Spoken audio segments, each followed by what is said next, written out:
good evening or good afternoon, wherever you are. Hope you're well. Thank you for coming and joining our Red Tara practice and contemplation group. We're continuing our contemplation on the chapter on impermanence.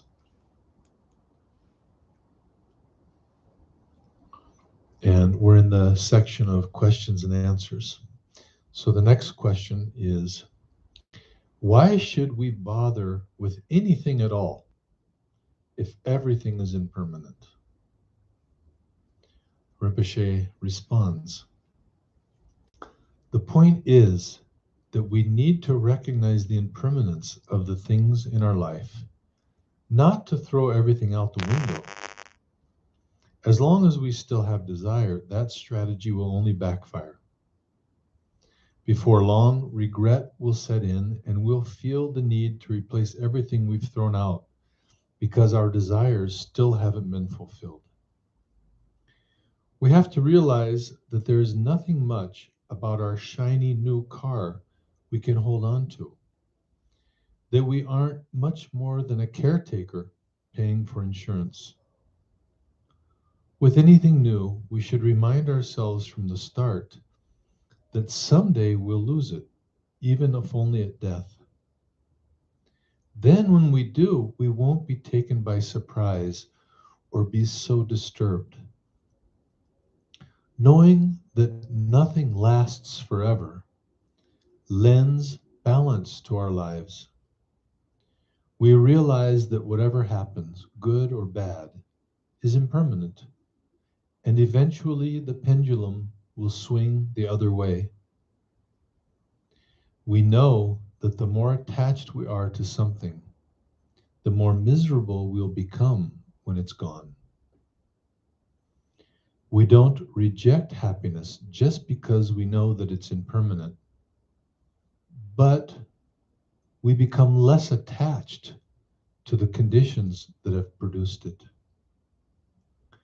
If we aren't as upset when things change, we can tell that our contemplation of impermanence is becoming effective.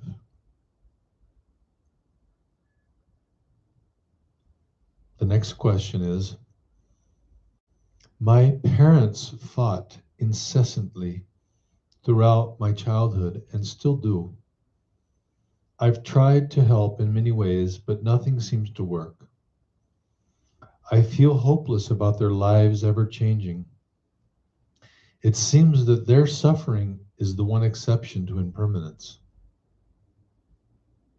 And Rinpoche's answer is, your parents' fighting and the suffering it causes are as impermanent as anything else. Even if they fight 8 hours a day, there may have been moments when they were happy together. Maybe when they made love, they gave each other joy. Try not to be disheartened by the fact that you haven't been able to change their situation. If it were possible to end others' suffering, the Buddhas and Bodhisattvas would already have done so, because their aspiration is to help others, and it's boundless, beyond our ability to imagine. But all beings, like your parents, are subject to the laws of karma. To help your parents, you can pray, meditate, and dedicate the merit. At first, this may not seem very effective, but don't be discouraged. In the same way that seeds beneath the ground aren't visible, the blessings of prayer and meditation may not be immediately apparent. But just as seeds eventually germinate, your efforts will one day come to fruition.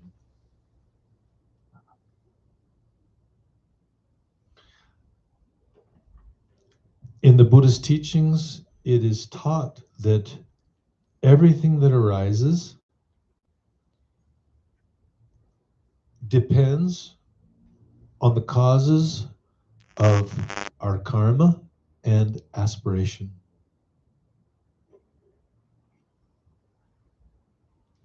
And actually, aspiration can be included in the category of karma. But in the Buddhist view, everything that occurs because of previous causes. Causes of our actions, causes of our words, and the previous causes of our thoughts. So one of the practices, one of the disciplines that's very important in the Buddhist tradition is the practice of aspiration prayers. And as Rinpoche says here, it's not always immediately apparent, but by the law of cause and effect, every aspiration that we create, we plant a seed. And that seed sits there, however long it takes, until the causes and conditions come together and it ripens. So aspirations are a noble way of saying positive thinking, positive affirmations. So be very aware of the kind of aspirations you make. One time Lama Yeshe, when she was serving Rinpoche, he had a dog named Punsok, a little pug. And Punsok basically slept all day on Rinpoche's lap or on his bed and got up for meals, and everybody adored him and gave him love all day long. And at that point in time, Lama Yeshe was working very, very hard, sleeping very little, 7 days a week. And she said one day she was so exhausted and she looked over and she saw Punsok passed out on the floor in, some sunlight coming through the window, bathing him, completely, fat and soft and spoiled. And she said to Rinpoche, and always close to Rinpoche, and she said to Rinpoche, she said, I think I want to come back like Punsok. And Rinpoche said, stop right there. That's an aspiration. You don't want to come back as a dog. A dog, they're wonderful beings. We love them dearly, but it's not considered an auspicious rebirth because they don't have the capacities and freedoms that we have, especially when it comes to understanding and practicing the Dharma. So even little innocent aspirations like that, we need to be extremely careful what we aspire for, because every aspiration, a seed is being planted. But the positive side of that is all of our positive aspirations at some point in this vast universe of space and time will come to fruition by the law of cause and effect. So make excellent aspirations frequently, daily, as often as you can, for all beings. So let's turn to our Tara practice. 7-line prayer.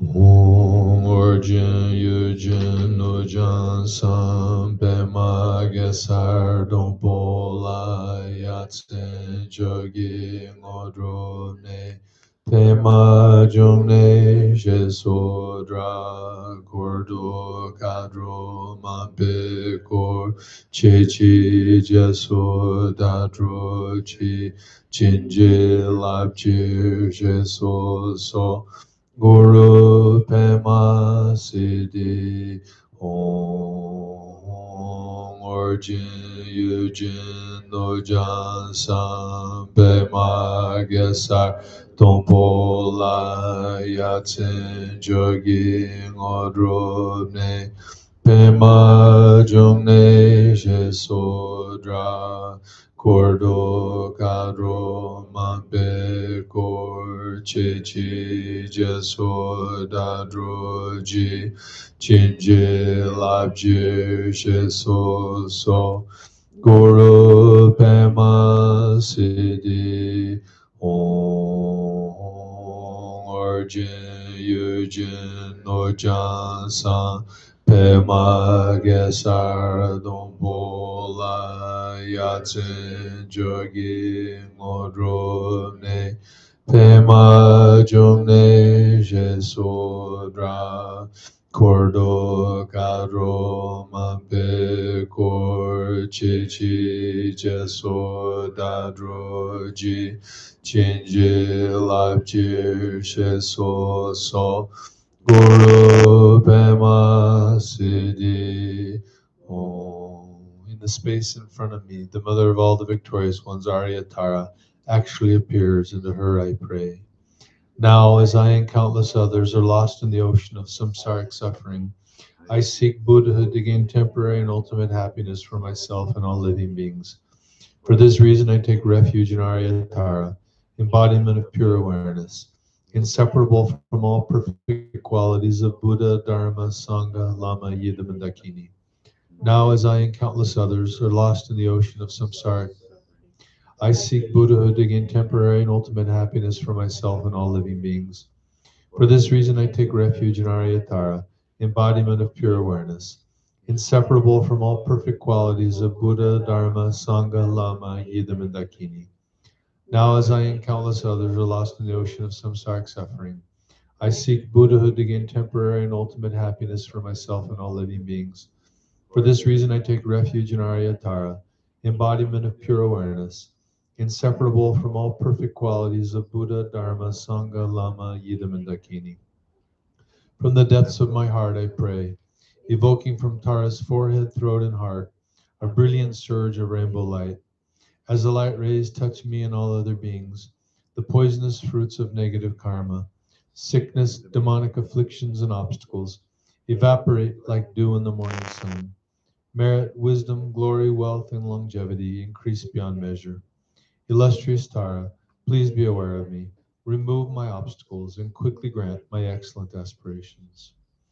Chetsamba Madroma Checheno Gachen Gonsel Zamdan Yudruzo Chetsamba Madroma Checheno Gachen Gonsel Zamdan Yudruzo Chetsamba Madroma Checheno Gachen Gonsel Zamdan Yudruzo Chetsamba Madroma Checheno Gachen Gonsel Zamdan Yudruzo Chetsamba Madroma Checheno Gachen Gonsel Zamdan Yudruzo Chetsamba Madroma Checheno Gachen Gonsel Zamdan Yudruzo Chetsamba Madroma Checheno Gachen Gonsel Zamdan Yudruzo Chetsamba Madroma Checheno Gachen Gonsel Zamdan Yudruzo Chetsamba Madroma Checheno Gachen Gonsel Zamdan Yudruzo Chetsamba Madroma Checheno Gachen Gonsel Zamdan Yudruzo Chetsamba Madroma Checheno Gachen Gonsel Zamdan Yudruzo Chetsamba Madroma Checheno Gachen Gonsel Zamdan Yudruzo Ondari tam soha, ondari tam soha, ondari tam soha, ondari tam soha, ondari tam soha, ondari tam soha, ondari tam soha, ondari tam soha, ondari tam soha, ondari tam soha, ondari tam soha, ondari tam soha, ondari tam soha, ondari tam soha, ondari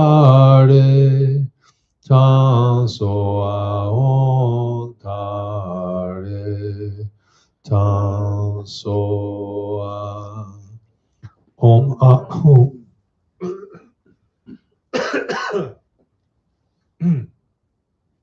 Om Ahum, the 3,000-fold universe, Mount Meru, the 4 continents, the minor continents, and the splendor and glory of gods, nagas, and humans, together with their roots or virtue, are emanated as vast and extensive clouds of perfectly pure offerings. I offer them to Tara, Mother of the Victorious Ones. Om Ahum, the 3,000-fold universe, Mount Meru, the four continents, the minor continents, and the splendor and glory of gods, nagas, and humans, together with their roots of virtue, are emanated as vast and extensive clouds of perfectly pure offerings. I offer them to Tara, Mother of the Victorious Ones. Om Ahum, the 3,000-fold universe, Mount Meru, the four continents, the minor continents, and the splendor and glory of gods, nagas, and humans, together with their roots of virtue, are emanated as vast and extensive clouds of perfectly pure offerings. I offer them to Tara, Mother of the Victorious Ones. Tram Guru Ratna Mandala Idam Yami. By the power of having prayed thus from the heart, may the enlightened mind be mastered, and appearances perceived purely as the deity's body. May the meaning of the developing and completion stages be naturally internalized. May conditions inauspicious to the perfect path be pacified, and all conceivable auspicious conditions and aspirations be fulfilled. May the stains and obscurations be cleansed, and harm from other beings and bad dreams be averted. Grant the blessing of protection from the fear of lower existences. May rebirth not occur in the 8 states devoid of leisure to practice. May all lifetimes be remembered and faculties be clear. May discipline be pure and the mind attend to Dharma. From the ripening of karma caused by delusion, grant the blessing that shields, protects, and conceals. May the malignancy of enemies, demons, and ghostly interferences, the harmful effects of untimely death, epidemics, and illnesses caused by poisons, all be pacified and purified, and may the wisdom and activities of Tara be revealed. Om Ahum. In the pure realm of the victorious ones, the spontaneous presence of the three Kayas, is she who gives birth to victorious ones of the 3 times. A cloud of inexhaustible bliss of the 3 secrets, I bow to you, O sublime guide of the 3 realms of existence. From now until I reach enlightenment, I will rely on you as my sole source of refuge and protection. In accordance with your former aspirations and commitments, do not waver in your compassion. Fully bestow on me your powers, blessings, and cities. Whosoever sees me, hears me, touches me, or remembers me, by these 4 means of liberation and by the most sublime city, may I be capable of freeing all those connected to me, and may my attainment become equal to yours. Without relying on the power of magnetizing, how could one gain the necessary qualities to care for others? May I influence all those to be tamed, positive and negative without exception, by inspiring in them the 4 kinds of devotion. Furthermore, upon mastering positive qualities within a state of liberation, may all beings quickly attain the actual form of the victorious ones, resplendent with the major and minor marks of perfection. Until such time, may we be free from the 8 great fears and from malevolent influences. May such favorable qualities as longevity, glory, and excellence flourish. May the yogas of the 2 stages be mastered, and may we be free from obstacles. In all countries, may disease, war, and famine be pacified. May all beings have bliss, happiness, and engage in the Dharma. May the Buddha's teachings be propagated, and may all beings come under the guidance of Tara, Mother of the Victorious Ones. In all countries, may disease, war, and famine be pacified. May all beings have bliss, happiness, and engage in the Dharma. May the Buddha's teachings be propagated, and may all beings come under the guidance of Tara, Mother of the Victorious Ones. In all countries, may disease, war, and famine be pacified. May all beings have bliss, happiness, and engage in the Dharma. May the Buddha's teachings be propagated, and may all beings come under the guidance of Tara, Mother of the Victorious Ones. Attachment to ordinary appearance and clinging to my corporeal form subside. From the space of emptiness, my mind's natural awareness spontaneously appears as the brilliant red seed syllable Tam. Instantly, Tam transforms into the luminous form of the noble Tara. She is smiling and exceedingly beautiful. Her right hand is in the gesture of supreme generosity and holds a long life face. Her left hand is in the gesture of the 3 jewels and holds a redwood cauliflower by the stem.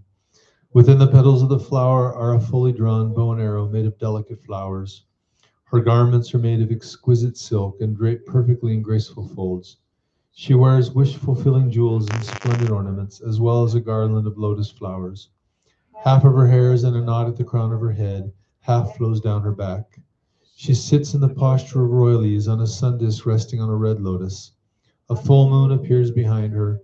The Buddha Amitabha sits on a lotus above her head. She is ruby red. Her glorious rainbow light radiance fills an infinite sphere. On a red lotus and sun disk in her heart, the seed syllable Tam is encircled by the mantra mala. As the mantra is recited, the mantra mala begins to revolve. Radiating light from the mala forms an offering to the Buddhas and Bodhisattvas of the 10 directions. Returned as wisdom blessings, the light is reabsorbed. Then light radiates again to the beings of the 6 realms, dissolving all suffering and transforming everything into the pure phenomena of Tara's pure land. Om Tari Tam Sol. Tari Tam Sol.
Tam Soha. Tara's form dissolves into the natural sphere of emptiness. Ah, ah, ah. Then you reappear spontaneously in the form of Tara. Appearances are perceived purely as the body of the deity, sounds as the speech of the deity, and thoughts as the mind of the deity. This perception of pure phenomena is held as extensively as possible throughout the day. Throughout my many lives and until this moment, whatever virtue I have accomplished, including the merit generated by this practice, and all that I will ever attain, this I offer for the welfare of sentient beings. May sickness, war, famine, and suffering be decreased for every being, while their wisdom and compassion increase in this and every future life. May I clearly perceive all experiences to be as insubstantial as the dream fabric of the night, and instantly awaken to perceive the pure wisdom display in the arising of every phenomenon. May I quickly attain enlightenment in order to work ceaselessly for the liberation of all sentient beings. Buddhas and Bodhisattvas altogether, whatever kind of motivation you have, whatever kind of beneficial action, whatever kind of wishing prayers, whatever kind of omniscience, whatever kind of life accomplishment, whatever kind of benevolent power, and whatever kind of immense wisdom you have, then similarly I who have come in the same way to benefit beings, pray to attain these qualities. At this very moment, for the peoples and the nations of the earth, may not even the names disease, famine, war, and suffering be heard. Rather, may their moral conduct, merit, wealth, and prosperity increase, and may supreme good fortune and well-being always arise for them. Chime gonye bema sambhava sasan rabjan jensen opaye garji wancho joge dropego kusan de chen seten tarjin sho chime gonye bema sambhava sasan rabjan jensen opaye garji wancho joge dropego kusan de chen seten tarjin sho Chime kunye pema sambhava sasan rabjan jensen obayi garji wancho choge trope ko kusan de chen seten darjin sho Pende jewe ne chebo demba yunre ne padan demba zimbe jepona kusan jatsen tenjur chi ken lo jozon rin lo che samlin sason jabar bel trodro joson nawadan Midra doson gele sho. May bodhicitta, sublime and precious, arise where it has not yet arisen, and where it has already arisen, may it continue to grow and become more and more stable. So, just to conclude, one more last observation on the reading tonight. In as we delve deeper and deeper into the Buddhist philosophy, we see that there's absolute level of reality and relative level of reality. And that also applies to happiness. There's relative level happiness and ultimate level happiness.